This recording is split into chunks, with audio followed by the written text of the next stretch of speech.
Well, Travis, thanks for being here on the podcast today. Yeah, thanks for having me. Yeah, and a couple weeks ago we did a tour of the gym, Mhm. and we kind of introduced all the different services that we have here. Yours is one of them, National Personal Training Institute. Did I get that right? Of Arizona. Of Arizona. Yep. So first, I want you to tell us a little bit about yourself and what brought you here. Yeah, so about 15 years ago, I was in corporate America. I was a sales rep for Coca-Cola. And at that moment, we were living here in Arizona, and my wife and I moved up to Portland. I didn't like my job here, and I didn't like it there either. So within a couple months, um, it's kind of a crazy scenario. I was in a gym called LA Fitness up there. I'm sure everybody's heard that before, Sure. but I was working out, and the story goes, I was doing overhead dumbbell presses. The weight was going up. It was heavy, but some trainer saw me. He thought I was struggling, and he spotted me. And I just set the weights down. I said, thank you. And then the words came out of my mouth. I said, how do you like being a personal trainer? And he said, I love it. I just went to a school. Let me get you a name and a number. And before I could say anything, he was walking towards the front desk. Uh-huh. He came back with a little sticky note with a name and a number on it. He's like, yeah, I just graduated from the school. If you're thinking about becoming a personal trainer, you should go. You should call this person. So that's exactly what I did. Uh-huh. At the moment, I thought that the only way to be in the industry was to read a book and take a test. And to me, that seemed ridiculous. Like, what would I learn from a book, and how would I apply that to actual clients? So went and took a tour, and then kind of the rest is history. I went through the same program that we run here in the Portland location. After I graduated that program, I went to 24 Hour Fitness. Was a personal trainer there for 14 months. And then from the very get-go, I knew I didn't want to work for corporate anymore. The reason I became a personal trainer is I wanted to be an independent. I wanted to call my own shots, and I wanted to just be an entrepreneur. So I decided to go independent at that time. After 14 months, I started off with 42 clients that I built relationships with at 24. They all followed me. I didn't tell them they had to; they just wanted to. Uh-huh. And from there, I started a successful independent career as a coach.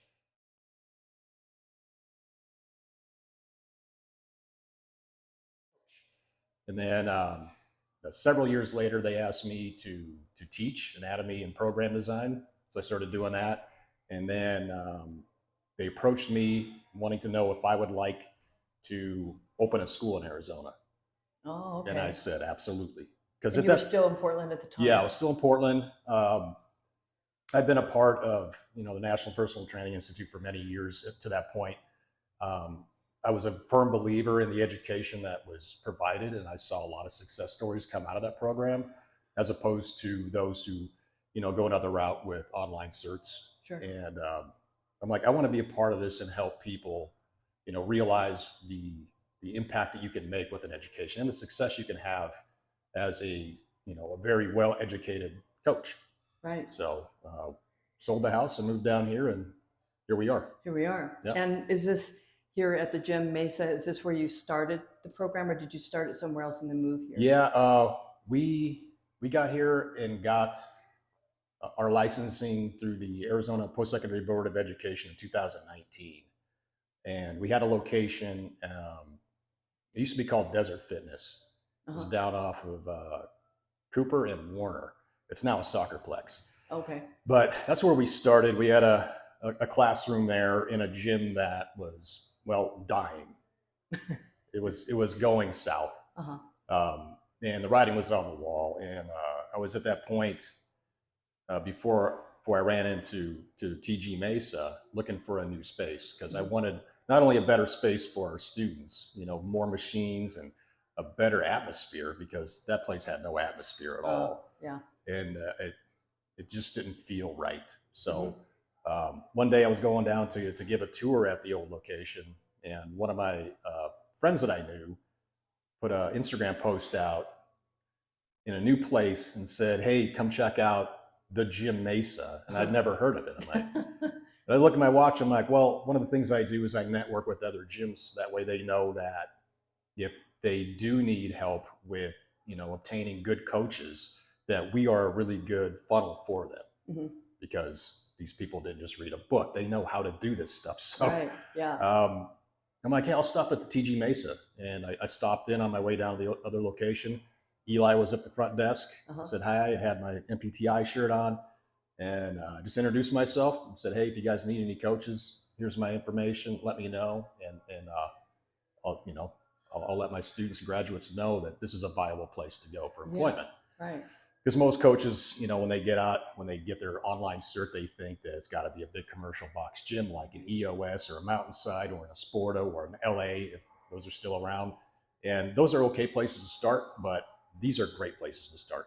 Yeah. And once he told me that as an independent, you don't pay rent, I was very interested in continuing to talk to these guys. Yeah. So, as an independent, you're going to be using somebody else's facility, and they're going to charge you rent. That's just how the industry works. So it could be anywhere from $300-400 to $1,500 a month that you have to pay in rent. And when they said there's no rent here, I'm like, this would be a perfect place to be for our graduates, and it would be much more likely for them to graduate and go right out on the floor and be able to obtain clients without paying those high rates for rent and then struggle. So it's a perfect scenario. The way I see it. So they called a few days later and said, hey, how would you like to rent a space here? And I was like, let's talk. Yeah. Because even from the infancy here, we got here 2 weeks after they opened. Oh, okay. That was real quick. Yeah. As soon as they said, we'd love to have you, I told, the older owner, I'm like, hey, we're out. We didn't have a contract written with them. So I'm like, we're not staying any longer, because I think the doors are going to get shut here any day now. Yeah. And since we've been here, there's no worry of that. We're in an incredible environment. The people are great here.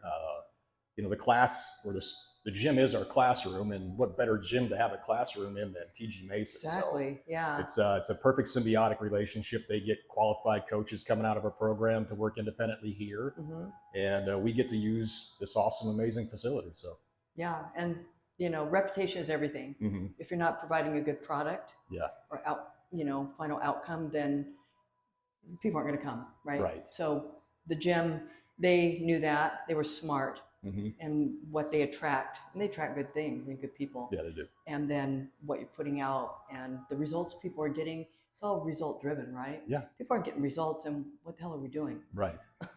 Yeah. So, and what's your background with sports and athleticism? Do you have a background where you did one sport, maybe tried other things? My childhood up until I graduated high school and beyond was baseball. So I played about 15 years of baseball. I didn't play semi-pro or pro. I just played a lot of baseball in high school, elementary school, junior high. That was my main passion forever. And then, after high school, many other hobbies, including lots of snowboarding, lots of downhill mountain biking. I've been active all my life, except for the last 2 years. I've been lazy, quite honestly, but that happens. Well, your definition of lazy is probably better than what we see in the standard American population. You're probably right. That makes me feel better. Yeah, because I'm highly active in that case. Yeah. Yep. So tell me a little bit about the details of the program. How does it work, and how's it different from like the standard online book certifications? Yeah, many differences. So the big one is it's a hands-on program, and that's where we fine-tune our skills. That's how we learn how to, perform proper technique with all the various movements. And there are thousands of different movements you can do, but we try to teach them how to not only perform, but cue and communicate these movements effectively in a safe manner. There's a lot of bad movement out there, and movement matters. It does. And being in this industry for 15 years, I've seen a tremendous amount of bad movement taught by people that have the word coach or personal trainer on their shirts. Yeah. And it's really hard to look at, because you can tell oftentimes looking at their client going, they're not ready for that just based on their movements. Like, that person probably can't even do that with this body weight. Their proprioception's non-existent. Now you've got a barbell in their hands. And it's an unregulated industry, and I think that's one of the biggest problems. It's unregulated. You don't need a license. And in fact, in the state of Arizona, all you need is a CPR and an AED card, and then you can call yourself a coach. The entry, the barrier is it's not even existent. except for knowing CPR and knowing how to use an AED. And So you it can sounds call like yourself a the coach. customer has to do their research and They learn. should. Yeah. They absolutely should. What I tell the class is if just a regular gym member sees somebody with a shirt on that says coach, and they see another person that's got a shirt on that says coach or personal trainer, they just assume we have the same knowledge. That couldn't be further from the truth. Right. You've got your people who are just dipping their toes in the water to see if this is something they like, or it's a part-time job, they're not really serious about it. Then you have most of the people that go through our program, they want to be professionals, and there's a difference between somebody who's just trying it out, just getting the bare minimum, and somebody who's a professional. It's like with anything else. You've got garage auto mechanics that know just enough to get by, may not keep your car running long, but they can put little small patches here or there. Or you've got somebody who knows exactly what they're doing. They're going to make that car run like it's never run before. And that's what we set out to do, is to really help our clients achieve their goals, and getting there as safely as possible, but also prescribing them the right movements for where they're at, where their goals are at. Not only that, but offering nutrition advice, because we teach that too. So within the program, we do teach anatomy, which is incredibly important. The books don't teach anatomy. We teach it. There's 641 muscles in the body. We don't teach all 641 of those. We're not doctors, but we do need to know the main muscles of the body and how to isolate them, how to work on muscle imbalances, which just about everybody has because of the sedentary lifestyles that we have, and sitting like we are right now causes issues. For a whole day, some people. So we need to know anatomy in order to reverse some of these faulty movement patterns or just bad posture. And bad posture leads to injuries when we're put under a load, Right. So by knowing anatomy, we can look at somebody and go, all right, for this person's program, we're going to sprinkle in some stuff that's going to help with their movement patterns or their bad posture.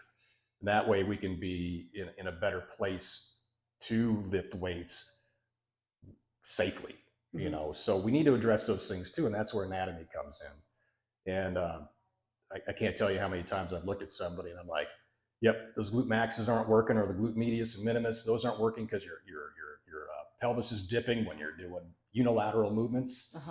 We got to fix that. And I'm going to sprinkle that into the program. So the more you can cater somebody's program to exactly what their needs are, the more benefits they're going to see out of it. Right. So I'm not just throwing darts in the dark. I can watch you walk. I can watch you do an overhead squat assessment. I can run an FMS on you and go, this is exactly what you need. This isn't going to be for anybody else. This is for you. This is going to get you to your end goal quicker than anything else will, and do it safely. So that's anatomy. And then after... let me ask real quick, how do you fix those imbalances? Because that's obviously something that would require, maybe focusing on a muscle group like the VMO, for example, for knee pain. And do you refer out, or do you, what do you usually Oftentimes we can fix that. Okay. It's I like to speak in terms of like, I'll ask the class, does anybody here play an instrument? If they played piano before, guitar, it's easy for them to comprehend the fact that, hey, have you ever heard a piano or a guitar that's out of tune? I look at people like instruments. They're out of tune. Right. Something's too loose, something's too tight. We need to reverse that to make it sound good. Right. You can't really hear your client, sound. You can see them move well. You can't really hear them, it's like an instrument. Right. But for analogy purposes, that seems to work to me and resonate to them. Yeah. So in cases of like, NASM teaches, the three distortion patterns, upper cross, lower cross, and pes planus. Somebody who has upper cross, like a lot of us do, lower cross as well. That's like upper cross is going to be rounded shoulders, elevated shoulders due to trapped, being overstimulated or too strong, or pec major. What we need to know is, all right, what's the antagonist? The antagonist in that case for rounded shoulders, pec major, some serratus anterior, maybe some pec minor. So that just tells us we need to loosen this. We need to loosen what's tight. We need to strengthen what's weak or lengthen. So if I'm rounded this way, that means my pec major's tight, but my posterior delts and my rhomboids are stretched, weak. They're not bringing me back into neutral. So we need to loosen, tighten. Over time, we're going to get back that posture that we didn't know we had a problem with, because most people don't know they have postural issues until somebody like me goes, you have winged scapula. what do you do for work? Do you do any repetitive motions this way? When you're in the gym, do you only bench and do shrugs? Because that's going to create these imbalances. So, Right. so that's why anatomy is important. Mm-hmm. And the same thing with lower cross. It's usually weak glutes, overactive iliacus and psoas, and then overactive back extensors and weak abs. We can reverse that by just knowing anatomy and go, okay, these are weak, let's strengthen. And then you basically just design the treatment, I mean, the program right according to where their imbalances are and work on that. That's great. Yeah. But I mean, when it all comes first and foremost, I said that backwards. First and foremost? First and foremost, I did say that right. Yeah, you did say right. We need to work on, a foundation. So without a good foundation, that building's going to fall. So I use a lot of analogies. Yeah. If we're framing a house, and I think we've all seen houses be framed before they put on the siding and the roof and all that, they got 2x4s and other material.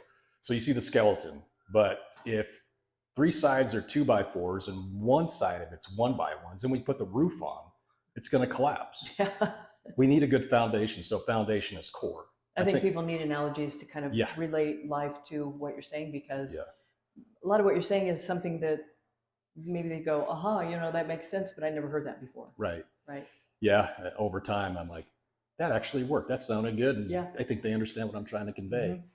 But it's really important, the vast amount of our clients that we're going to get are going to be sedentary. They're going to want to lose weight. They don't, their core isn't working. They got back pain. Their glutes don't work because they sit all day. And they're like this all day long on a computer or whatever. They have no foundation. So we shouldn't be loading them up right away. Let's get them to master their own body through our fundamental movement patterns. Let's get them to perfect that. Let's work on their core. And doing core doesn't have to be boring. It doesn't have to be just planks. It can be a lot of things, because we move in 3 dimensions. We got sagittal plane, frontal plane, and transverse plane. That's how our core works. Yep. So for a lot of coaches, they're like, let's work on your core. Let's do sit-ups and planks. Well, that's not addressing all 3 dimensions. That's addressing 1. Right. And we're all athletes. We're all athletes. If you move, you're an athlete. To what degree?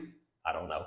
There's between a professional football player and a couch potato. Yeah, couch to the fridge, or they're are you still athletes? So we need to all move in 3 planes of motion through our core to keep us stable, to keep our back safe, to allow us to perform to our true potential.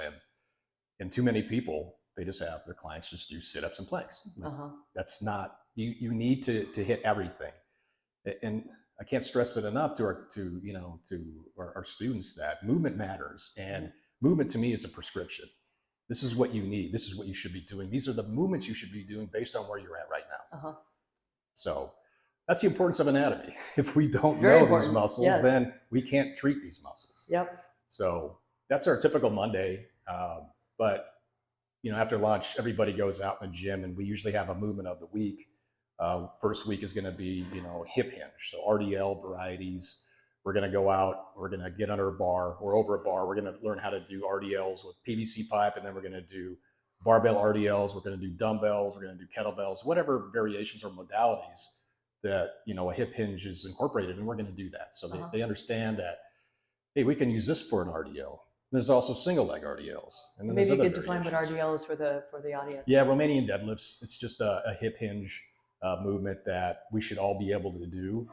But not everybody can do a hip hinge, which is it's interesting, because you would think that's a fundamental movement. When we were kids, babies, we hip hinged perfectly. All the time. All the time. Your squats will never be as good as they were when you were 2. If you've ever kept that up, right? You ever seen a baby do a squat? You're like, the angles are absolutely perfect. There's no butt wink, nice neutral back. That's perfect. And then what happens? We start doing this. Yes. And then sitting and So it's every week is something new. I think last week on Monday, we went over glute max, glute medius, glute minimus. We went over all the ways that we can hit all 3 of those muscles, and the importance of the minimus and medius, and obviously the max, but the minimus and medius don't get hit enough because we're usually doing sagittal plane movements, and we need to be doing abduction to hit the outside. Right. So we did a lot of that. Everybody was sore the next day because we hit everything we could hit But the time allotted 2 hours, out there in the gym working out and going over these movements. But that's how it is every week on Mondays. So Okay. we've got this Monday, we've got hamstrings and calves.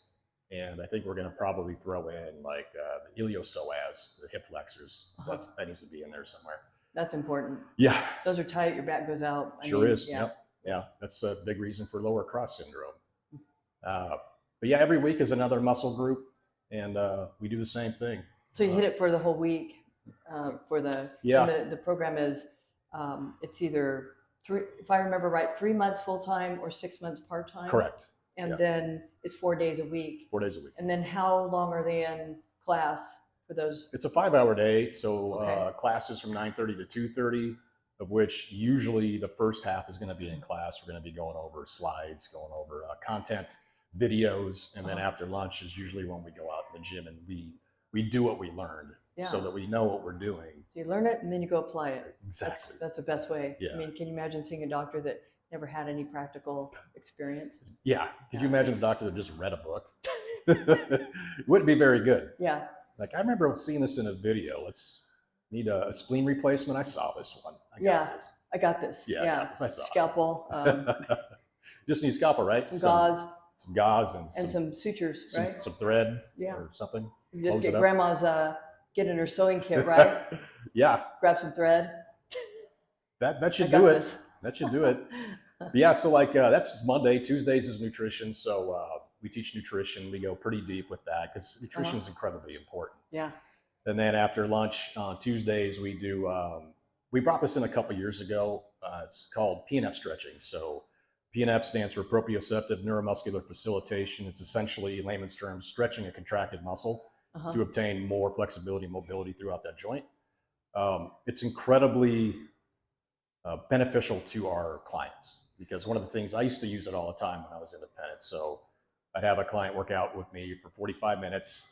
And then at the end of that, we would do PNF stretching for 10 minutes. And they would walk out feeling way better than they did walking in because not only did we have a good workout, but also we just restored a lot of that mobility and flexibility that you didn't have, or we're making it better because typically that was every client. As soon as I would stretch them the first time, they're like, can we do this every time? Yeah. Because they feel great. Feels good. Yeah. So we brought that in as a certification. So that's one of 4 certifications that you get on top of your diploma in the program. So you get a state license diploma through us, which is good anywhere. It's any state. It's a vocational school. So it's not just Arizona. You can use it anywhere. And so we brought that in. Wednesdays, we're academic partners with NASM, and we do understand that there are some commercial box gyms that only take online certs. Oh, really? I don't know how this is still a thing. It should be based on experience and knowledge and schooling. Right. But gyms like Asporta and Mountainside, they require what's called an NCCA accredited certification. So I've heard that, all they want is somebody who's watched a bunch of videos online and passed the tests. And now you can work for them. That's interesting. And why do you think that is? Why do you think that's It's just the way the corporation's set up from the beginning, and they just haven't bent to the fact that there are other organizations out there that supply these coaches with immense amount of education that would actually help them as a company. Having qualified trainers, people are going to go here if you want to coach. Yeah. Not everybody says that about commercial box gyms. Probably very few, but that's just where we're at. So we're academic partners with them in the event that somebody wants to get that certification once they graduate. So you can graduate, and then you can take. It's basically within our program. It's a prep course on Wednesdays. So Wednesday mornings we just talk NASM. So we go over their OPT model. Some of the chapters like speed, agility, quickness, and plyometrics, balance concepts, etc. we take out in the gym because that's movement. We want them to understand what balance concepts are, and these are the ways that we can work on that. Everything else, they have to read it. It's 23 chapters. That could be the entire 11 weeks if we just wanted to teach all of NASM. But there's way more outside of what NASM teaches that helps elevate a coach to be a professional. So that's the stuff we teach. Yeah. So that's Wednesday morning, and then Wednesday afternoon, oftentimes we apply what we learned that morning through NASM.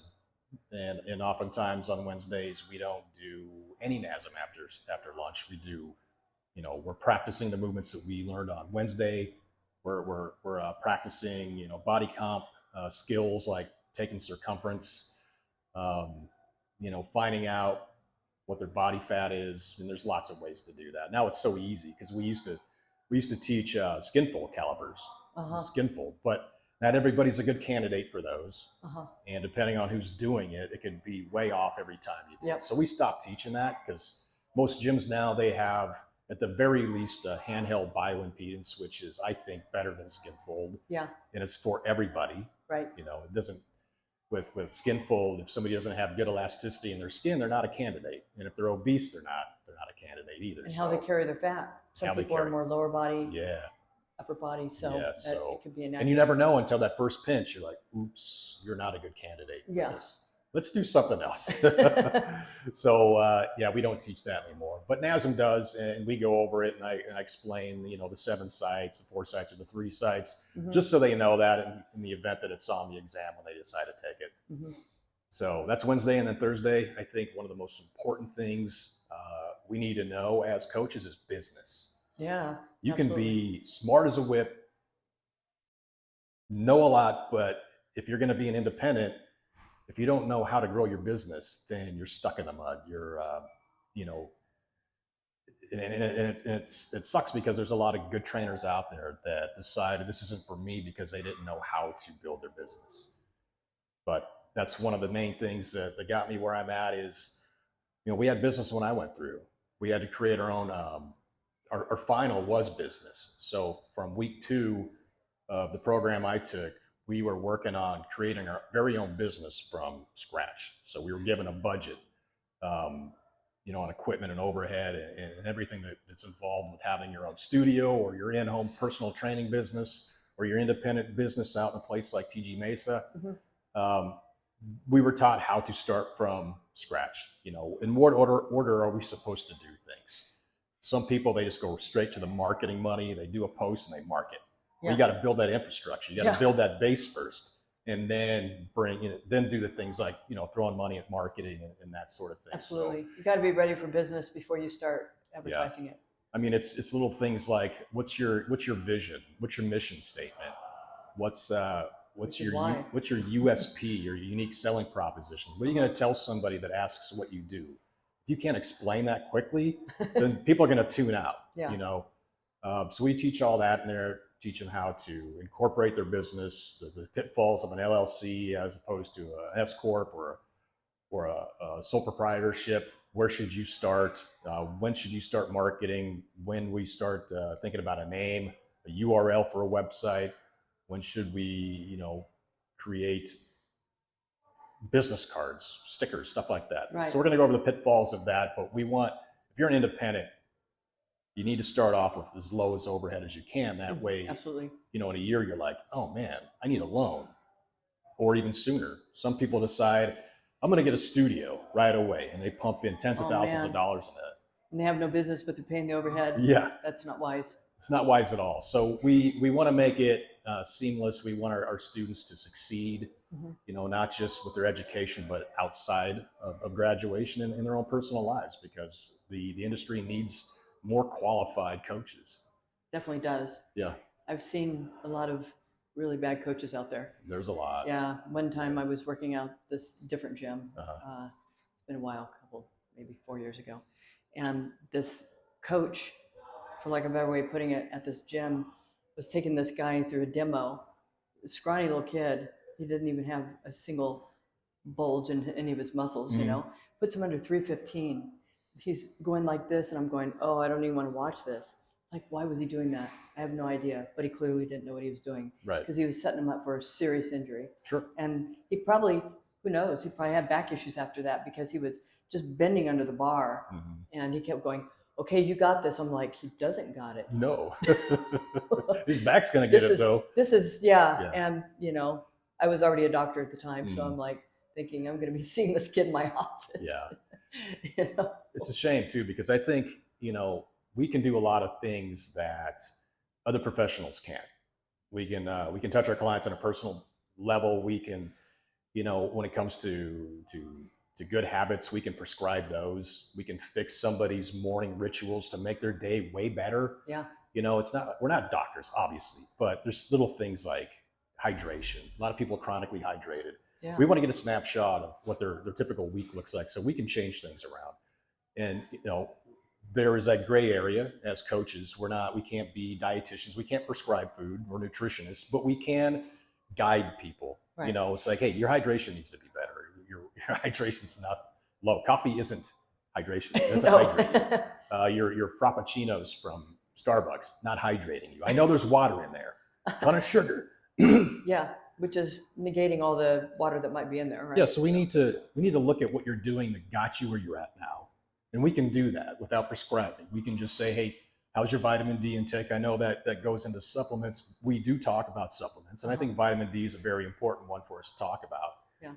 We talked about this on the podcast that you were on a couple of weeks ago, that, it's kind of the seasons are flipped here. In Portland, Oregon, where I came from, it's basically, Gray. You need a lot of vitamin D because that thing is covered by clouds a lot of times. And here, it's kind of flipped. In the summer, you would think more people would be outside. I'm running to the air conditioning. I'm running to the shade. Nobody is. Yeah. Right now, I'm outside a lot. Mm-hmm. So it's kind of the seasons of flip when it comes to that. And then, talking supplementation, where you should be with your macros. Are you too sugar dependent? What's that pie chart look like for you? Right. Is it half or more carbs? Mm-hmm. We need to change that a little bit. Right. So it's not prescribing food per se. It's about saying, hey, maybe one less macchiato a day and replace that with something with protein. And, we have to be careful. One of the things that I've seen a lot in this industry with coaches is they'll try to pull the carpet out from underneath their clients' feet. One fell swoop, like, you're doing this wrong, this wrong, this wrong, this wrong, starting today. You don't do any of those wrong. That's like your brain is dependent on sugar. These are the things that make you happy. So we have to slowly wean you off of these bad habits, or at least put you into like a moderation category. That's very smart. Yes. Because they're not going to conform. No, they'll fail. It's emotional eating. We need to be able to tap into how to get people to trust what you're saying is going to work without putting them into alarm phase. Like, I can't have a glass of wine. I can't have my Starbucks. I can't have this. I can't have that. Oh, forget it. I'm not going to do it. And that's what happens. So we need to know how to get people to trust us and not take everything away that they love at once, which a lot of coaches do. That's a huge learning curve for some people. Mm-hmm. Even me as a doctor, I talk about diet a lot because it's important. And I have somebody sitting in front of me that it's a huge learning curve. They're so sick and inflamed though, that I'll say you can jump right in or we can do this gradually. So I do give them a choice. Mm-hmm. Some of them do jump right in and they say, I'm ready mentally to do this. I'm ready to change. Yep. That's different than somebody that says, I'm not really sure about this. I don't understand it yet. Mm-hmm. And if I, as a doctor, was saying, just go do this, they're not going to succeed. Right. So it is. And you do have to gradually change in this aspect because sugar, for carbohydrates in general, are addictive. Yeah. Very addictive. Yeah. Even the carbohydrates we think are healthy are addictive. Sure. Once you remove them from the diet, that's all you can think about. So it's, it is a process. It is. And that's smart because a lot of people don't understand that when working with people. Yeah, it's an amazing industry. You can help people in ways that I've helped people in ways I never thought I was going to. I've heard, people, say, I can do this now. I couldn't do that before. Yeah. The relationships are better. They have more energy. They can play with their kids, et cetera, et cetera. I mean, in 15 years I've been doing this, it's every time I hear something like that, I'm like, I feel good. I'm like, I'm actually doing good for people. I'm helping people instead of poisoning them with Coca-Cola like I was. Now I feel like this is rewarding, whereas I've never had a job in my 50 years that was rewarding until, getting in this industry. Yeah. And I mean, is there anything better than helping people and making a good living doing so? Yeah. That's how we all should be making our money, by helping people. Yeah. Otherwise, what are we doing? We're not really fulfilling any purpose if we're not helping other people succeed. Yeah. Yeah. Yeah. Last thing though on Thursdays is it all comes to a head with program design. So we take everything that we've learned and now we learn how to program for individuals. We do case studies. Uh-huh. We'll throw up, I think our case study on Thursday was a 67-year-old male who's pre-diabetic, sedentary, accountant, which means he sits in a chair a lot, so we can already assume he's got some muscle imbalances. Yeah. There's a few other things on that list that students have to look at and go, all right, what's this person need for assessments? Because when you bring somebody in, say like a fitness orientation, we got to do assessments. We got to see where they're at so we can program for them. Mm-hmm. And not everybody needs the same assessments. That person, maybe his assessments would be, obviously body composition. We got to get that. And then maybe some dynamic assessments like planks, if he's able to do that, or squats, or wall sits, or anything that's going to give us data that we can look at now and look at 3 months or a month later to see if what we're doing is working. Uh-huh. So that's what we do every week with case studies. Is I'll throw out a new case study, a new person with different medications. And again, we're not doctors, but Right. medications do play a role in somebody's health as far as like, Absolutely. blood pressure, pulse rate. Some medications bring that resting heart rate pretty high, and you might have them in front of you for 10 seconds doing something strenuous, like a high intensity interval training sort of thing. Right. And they're already way over their max heart rate, in 10 seconds. We need to know that stuff. So what I recommend our students do with medications is just go home and look at what these medications do. Don't look any deeper than that. What kind of symptoms do Just these know, is it for medications blood pressure? Is it for heart Yeah. rate? Like Mhm. a beta blocker? Is Right. it? Yeah. That's what sets us apart is really caring and really taking a deep dive into what this person needs. Yeah. It's not just all movement. A lot of it is, but a lot of it is also adherence. Trust me, I will help you. I like the fact that you do case studies because it's important to create a unique treatment or plan for your client, right? Yeah. Because so many, even doctors do this, not doctors like me, but they'll just pull a form out of a file and say, here's your diet plan, or here you do this, here's your exercise plan. What the hell are they doing? They're not doing anything that's helping that person, right? Yeah. And so when you look at the patient, I'm so used to saying patient because I'm a doctor, but Sure. when you look at your client as an individual and you say, okay, this is what you need, this is how we're going to design this, that's how you get results. And that's really ingenious. Yeah. Well, we all have hobbies. Most of us do. That's another thing we talk about. We can enrich your life with movement and help your hobbies become something that is easier for you to do, which in case, improves quality of life. Right. Those little things. It's not just all going out in the gym and doing max deadlifts and all that sort of thing. That's for, certain parts of the population, but you have to know what you're working with and go, what are your capabilities now? Let's help you be more capable later. And by knowing that it's working, we need to get some data now. Right. We need to see where you're at now. It's like doing a blood test. Where are we at now, today? Let's look at it again in 30, 60 days. Are things improving? Cool, we're doing things right. Because sometimes we may be prescribing the wrong movements and maybe performance isn't going up, or maybe we're not helping as much as we thought with a muscle imbalance. If we don't look back at that and go do a retest, then we don't know if it's working. Right. And it's really easy for me to get on my soapbox being in this industry as long as I have. But one of the things that drives me crazy is going to a commercial box gym and seeing coaches without a clipboard. You're making them do movements. You need to know what weight they're at to see if they're improving with their strength. You need their statistics in front of you so you know where to go, right? It's like you can't be memorizing all this. You see, if you're doing half-hour sessions, for 8 hours, it's 16 people, potentially in 8 hours, you could be seeing, you remembering all this stuff? Yeah. You need to make sure that what you're doing is working instead of just throwing people on machines that are vacant. Yeah.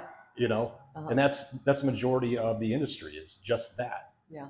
I can say that 100% with the gym that I go to that's close to me. It's that way every time. I've seen one person with a clipboard.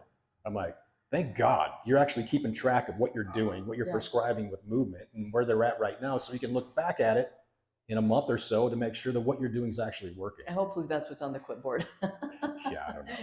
Not just his daily schedule. Yeah. It's a frustrating industry because it is, again, it's not, you don't have to have a license. You just have to have a CPR AED. So you get everything. But the ones that come out or have a great education, it doesn't have to be through a school like ours. It could be, you took an online, you got a mentor, you worked in a box or a gym with somebody who's been doing it a long time and they taught you. There's different avenues you could take to get a great education. It's not just this one. But it just drives me crazy that so many people are lazy and they don't get their clients to where they wanted to be, if at all. Right. In some cases they do, but it's in certain environments, commercial box gyms, a lot of people are just wasting their money. Movement's movement. I understand that, hey, at least they're moving. I've heard that argument before, but Sometimes, like, are they moving correctly though? Right, Are they being yeah. taught how to move correctly? Because as coaches, we're also educators. We need to educate our people on how to move properly so they don't get injured, or so they can perform their hobbies better, so they can, play with their kids and not get hurt, or et cetera, et cetera. It's Right. just the list goes on. But yeah. Well, I've had patients that are working with a personal trainer and clearly they're sitting in front of me, they're not getting results. Mhm. And I've seen them for months at this Yeah. point, or even a couple of years, and say, how's that personal trainer working for you? Mhm. I don't know. Well, then why are you seeing them? Because Right. they don't know any different, right? Yeah. They just think that maybe it's for the motivation of just getting to the gym. Sometimes that's all people need. Yeah, Accountability. but then how's it helping, right? Right. So Personal training is not cheap. It's not cheap at right, all. yeah, It varies between, depending on your coach, for, you're talking independent anyway, anywhere from $40 to $150 an hour. yeah, And then the box gyms, they're paying the gym, and typically a 30-minute session, which a lot of box gyms do now. 30 minute. That's $50, $60 for that half hour. Uh-huh. I would want results. Yeah, because that's still not So, cheap. No, not at all. Maybe some are charging upward around 150, but they're giving the results that are Sure. deserved. If they're charging 150, they probably feel like they're worth that, and they probably are. Yeah, right. Yeah. We have a lot of pros that train here, Mhm. and I see the clients. Some I see as a doctor. Yeah. I just see them out there, and I Mhm. see them competing, and they're doing phenomenal stuff. Yeah. Yeah. Yeah. There's a lot of coaches out here that know their stuff. So, How would you recommend one of your graduates work with somebody who has a disability or who comes in just never moved a day in their life? I mean, just like sick, right. inflamed, overweight. You know that they're going to have a joint issue if they do too much. How would you Right. start somebody out like that in terms of training and getting from here to here? Yeah. Well, first things first is that orientation, the goal setting, to see where they're at, get a snapshot of their life. What's their job look like? What's their stress look like? Hydration, list goes on, hobbies. And that's the very first thing, is getting an idea who's sitting in front of you. And then next, outside of doing body comp, the movements, we want to see how they move. Somebody like you're describing, they're going to be doing it's all body weight. It's going to be all body weight in the beginning. It's going to be easy things. So we can do stuff like just, here's a box. Is depending on their height, a 12 or 18 inch box, or in some cases 24. Let's do box squats. Let's see how you move. Let's put that safety net behind you so you can get your weight on your heels a little bit and get some posterior chain activation. Let's have you do some squats. How's that feel? And that's the big thing, is how do you feel? And when I was coaching in Portland, I would always give them from a scale of 1 to 10. So it's RPE, rate of perceived exertion. You tell me how that felt. If they're like, oh, I was at 5, I'm like, cool, you're just beginning. 5's okay. I don't want to go above 5, because I can't assume that it's a struggle for them. They need to tell me how they feel doing that movement. But when it comes to core, I'm just painting a picture of what you talked about. This could be something like, let's do a upper body push test. Let's go to the Smith machine. Let's bring that bar all the way up to maybe your chest. Let's have you do some push-ups elevated before we get to the ground. Sure. Yeah. Before they start putting strain on their shoulders. Right. Right. I don't want to start them too far ahead. I want to start them ground floor. If that's where they're at, it's ground floor stuff. Because then, again, we're trying to dial in proper movement patterns, good form. We want to teach them how to do that properly. And a Smith machine is just fine for that. Or even walls. You could do wall push-ups standing. Some people are there. Yeah. But oftentimes, as a coach, you have to go, okay, I think this is what you need. And just use common sense, right, instead of going, what's the book say? Right. Because there's a lot of things the book says that is advanced for somebody who's, the person you just painted a picture of. Right. I'm going to do box squats, or I'm going to do physio ball squats against the wall. And maybe it's too easy for you. Good. You didn't get injured. We didn't have you do something that you can't do and got injured. Right. So I explained, hey, we're going to do some pretty easy stuff. I just want to see how you move your body with some basic exercises. And then as I see you progress, we'll go into different modalities, or we'll change the variables, So everybody's different. Right. But we got to find out where they're at. And do you ever have them get a letter from their doctor saying it's okay for them to exercise? Oh, yeah. Yeah. Yeah. So as a coach, if you're independent, your very first thing you need to do is have them fill out a PAR-Q. Yeah. It's a physical activity readiness questionnaire. It's got 7 questions on the front. If you give it to them and they put all no's on there, they're clear to work out. If there's one yes, then we have to get a doctor's note from them. Mm-hmm. And that's just to save our butts, because we can hurt people as much as we can help them, and it's a level of protection by having that signed. Right. And if they don't disclose something to you, then that's not really on you. It's on them. You said no. Yeah. Yeah. So hopefully they would want to let you know that. If you're an independent out there, you're not doing a PAR-Q, you're rolling the dice. Yeah.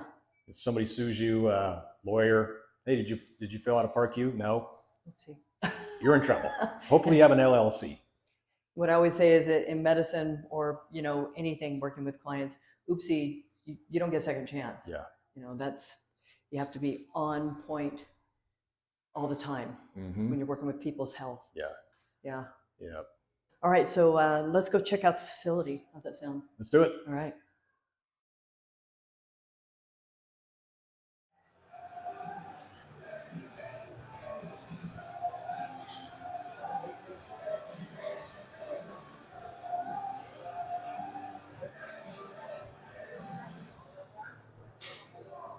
Come on in. All right. This is the place. This is the classroom. I got to give a little talk in here. That was fun. Yeah. Got Mr. Bones there. John Bones Jones. Your whiteboard. And is this like the daily schedule? Those are, so we do what's called the NPTI Olympics. So everybody gets to see where they're at with these movements. We do it 2 or 3 times a term. And it's these little things like wall sits for time, plank for time, max push-ups for time, 1 mile run for time.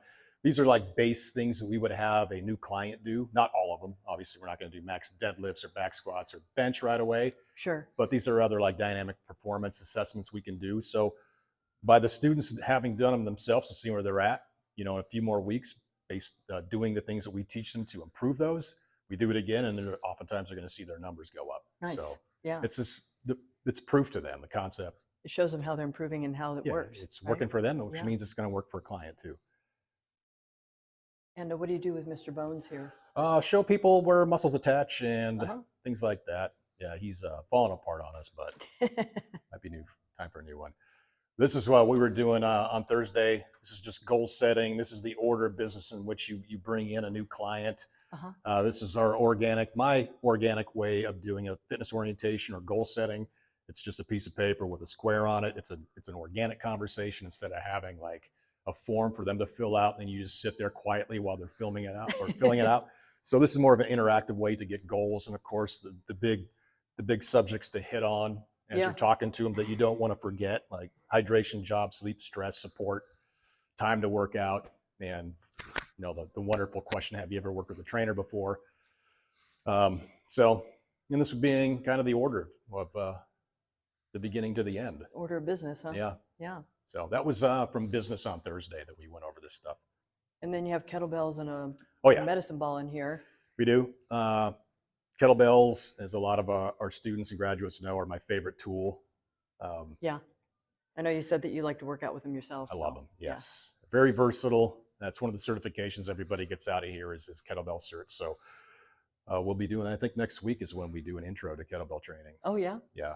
And then the following week, I believe that we're going to be doing suspensions. So I don't use them a lot. I probably could use that training. If you just have 2 or 3 of those at home, I mean, a gym's nice, but there's a lot that can be done with just a couple kettlebells. Yeah, I bet. You can really be creative with one thing. Oh yeah, People don't realize that they don't. there's no excuse for not exercising, right? No, I mean, And with getting into shape. kettlebell training, give yourself 10 minutes, give yourself a good compound set of some sort, and you'll be dripping sweat and And dead in 10 what's minutes. this board here? That's a wobble board. Uh-huh. I bring this out a lot. It's a tool for proprioception, but it's also a tool for balance. Okay. I'll show people. I've been doing this, using that thing for a long time. Not in here in this setting, just because I like to do it. I don't do this for training, but when I pull this out in front of the students and I get on there, I make it look easy. They try it. It's really difficult because their brain doesn't understand how to balance quite yet. You have to develop that proprioception, huh? Proprioception, yeah. So that thing's a fun tool. Usually almost every morning somebody gets on it. You see them get better every minute because it doesn't take long to get good at that thing at all. Yeah, just got to start somewhere, huh? Just gotta train the brain pretty much. It looks simple. Well, to me it is. But yeah, looks could be deceiving. it can be. Yeah. But yeah, so this is the classroom. We got a little check-in system over there. That's how we track attendance. Since we're a state licensed school, we have to track attendance. So we've made this as easy as possible. Yeah. Got it all set up. You got everything you need. Mm-hmm. What is this? There's a little massage chair. What's this detector? This has been in here since day one. I don't know whose this is. Okay, so it's not even yours. No, it is a massage chair. Yeah. That's about all I know. This. What about this? It's a scale. Oh, okay. Yep. Just scale. a body weight scale. Yeah. There's my card on the floor. Oh, what's your card doing out here? Awesome. I'm bringing this to my wife. And then the massage tables. Do you use those? Or are those yours? We do. Yeah. For PNF stretching on Tuesday, we bring out. Okay. We've got a few more over there. We just set them out in the classroom, and then we go over, various muscles and stretching. And it usually syncs up with what we're teaching in anatomy too, which makes it, because we kind of have a theme of the week. Like last week's theme was glutes. What's Saturday? So this week's theme was glutes. So with PNF, there are a few exercises or stretches we can do that address the glutes. So it's kind of a theme. And then next week will be hamstrings and calves, and they'll be doing that in PNF stretching. And what's this posture zone here? So that's where we get to have all the students line up to see just how bad their posture is. Okay. So we've got that center vertical line where we line them up, whether it's from a lateral view or anterior view, even posterior view, and we can see if their shoulders are dipping. We can see if their hips dip. We can see if they have pes planus disorder or dysfunction. And you can see if their neck's jutting forward, which a lot of ours do, because we look at our phones, we don't do this, we do this. Yes. And it turns into a permanent stenosis of the neck. And you see people that are hunched over from the shoulders and the neck, and it's kind of jutted out. Yeah. And that's stenosis. They're not straightening up from there. Right. So that's your static posture assessment that we use on that. Very cool. Yeah. Well, thanks for the tour. You're welcome. So tell me, where can people find you? What's the best way to contact you? Now, the best way to contact is by going to our website. It's NPTIArizona.com. So NPTI stands for National Personal Training Institute. So NPTIArizona.com. And that's where you can contact us. You can fill out a request a tour form, in which case we'll meet you here, show you around the classroom, show you around the facility, and answer any questions you might have about the program. That's the best place. If you want to follow us on social media, it's NPTI_AZ. You'll see a lot of action shots from the week that we post up there. Any people that are looking for coaches. So we work with a lot of gyms that are looking for coaches. So oftentimes we'll post, so and so is looking for 2 trainers. And would it be like Facebook? And then you have an Instagram as well? Yeah, the Instagram's NPTI_AZ. We do have a Facebook account. I don't know how active we are on it, but it's a full thing. National Personal Training Institute of Arizona on Facebook. I know we got a TikTok, but we don't really use that too much. That's not where our audience is. So you're mostly on Instagram. That's mostly the social media platform that you work on? Well, yeah, that and YouTube a little bit. Okay. We do have a podcast that Yeah. That's a good podcast. If anybody's interested. I'm going to recommend it. I'm going to put the link in the description below so that everybody can tune in, because you definitely want to see some of these episodes that Travis has done. And what's the name of your podcast? It's the Fans of Fitness podcast. So we started doing that like 6 months ago. We're constantly trying to figure out how we can help our graduates get business right out of the gate. So they can come on. We're just going to have an organic conversation, talk about school. Like yesterday, we had an old graduate from several months ago. She came in, and she's killing it out there, talking about some of the things she's been up against that she didn't expect, some clients, et cetera, business stuff. And, we bring them awareness by saying the same thing. Where can people find you if they're looking for a coach? Right. So we're doing everything we can, including there's a landing page that we have on our website. I know you didn't ask me this, but I'm going to say it anyway.